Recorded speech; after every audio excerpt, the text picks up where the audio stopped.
Bonsoir à tous, soyez les bienvenus, nouvelle édition d'Actuelle Tendance 974 et aujourd'hui Zot Media Lacour, Zot Media Zot va dénoncer une fois de plus cette situation chez De Richebourg. Donc l'affaire s'enlise, elle piétine même, pardon, j'en perds les mots, mais à côté de ça, aujourd'hui on a accueilli les femmes de ces salariés qui dénoncent, on va dire, cette propagation de stress dans leur famille et aussi la santé qui est touchée. Franchement, c'est dégueulasse et on interpelle l'ensemble des services et notamment monsieur le préfet à rectifier le plus rapidement possible cette pression de ce gros oiseau appelé De Richebourg. C'est parti pour les témoignages dans cette édition.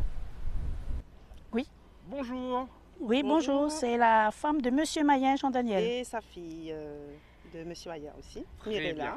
Et vous dénoncez quoi aujourd'hui de par cette affaire De Richebourg, on va dire qui est déplorable, une injustice totale, hein? Quelles conséquences ça a sur votre famille? La santé. Bon, voilà, surtout la santé de papa monsieur. Et aussi oui. question de la vie personnelle. Il trouve qu'elle a beaucoup changé. Ouais. Depuis dans le la sens reprise, où l'UDENA a une pression du travail et comme le système est corrompu et aussi par les réunions que elle a fait, les manifestations, il trouve que jusqu'à aujourd'hui elle n'a pas abouti à rien vu qu'elle n'a rien changé. Donc aujourd'hui... Justement, je vois que vous voyez voilà, un médoc dans la main. Voilà, c'est-à-dire mon papa elle a toujours été un travailleur, c'était un homme fort, voilà. Toujours aussi fort. Hein. Mais à l'heure d'aujourd'hui, depuis que De Richebourg a repris l'entreprise, mon papa est soumis à prendre ce médicament-là à vie. Chose que l'a vraiment étonne à nous et l'a vraiment touché aussi. Voilà. Et voilà, avec une machine aussi. Ouais. Lui doit dormir aussi avec un appareil respiratoire. 24 sur 24. 24 sur 24. Ah, tout ça suite, suite à la pénibilité de cette affaire. Voilà. Oui. De stress, de tout, oui.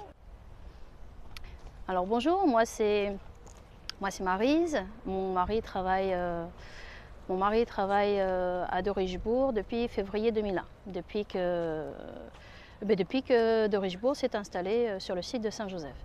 Et en fait, moi ce que je dénonce, c'est le fait que c'est une entreprise qui connaît énormément d'arrêts maladie ou d'accidents de travail. Et rien que sur l'année 2021 ou même l'année dernière, il y a dû avoir, je dirais facilement, sans vraiment savoir, hein, je dirais facilement, au moins plus d'une dizaine d'accidents de travail, rien qu'en accident de travail. Waouh!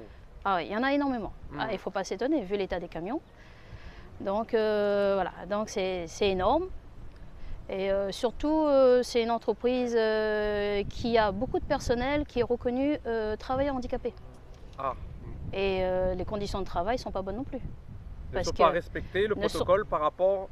Voilà, ils ont beaucoup de personnel qui sont reconnus RQTH. Et on ne met rien en place pour eux.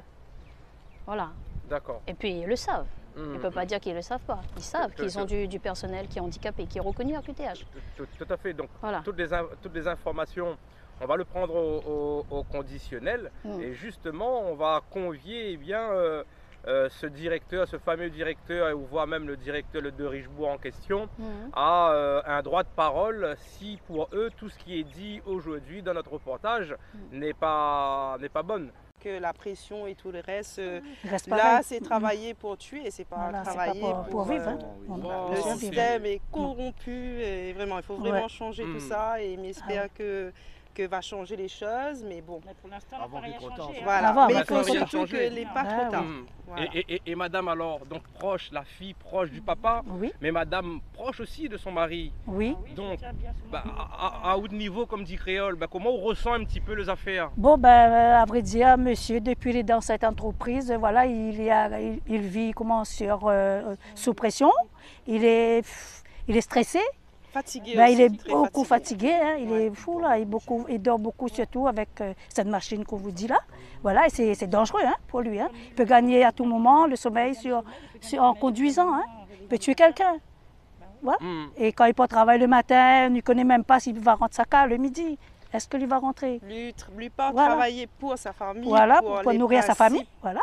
pour les principes de sa famille, Voilà. mais l'envie n'est plus là. Voilà. C'est-à-dire normalement, on doit aimer le travail, mais Voilà. pas être Sous pression, parti en je sais pas, déception. oh là là, ouais, La motivation, il n'y est plus. La voilà. motivation n'y est plus. Non. Oh là là, mais quelle souffrance. Même Ah derrière ben, l'écran, j'ai un petit peu de mal Ah à ouais, mais commenter cette réalité. Eh oui, Ouais. mais c'est Et la réalité je des trouve choses. encore plus déplorable qu'à La Réunion, on oublie les Réunionnais au détriment, on va dire, de certains gros oiseaux. Oui. Ah oui, Voilà, bonjour, je m'appelle Pascal.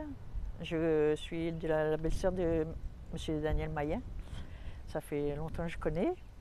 Et depuis que je le connais, il n'a jamais été malade, jamais de problème de santé.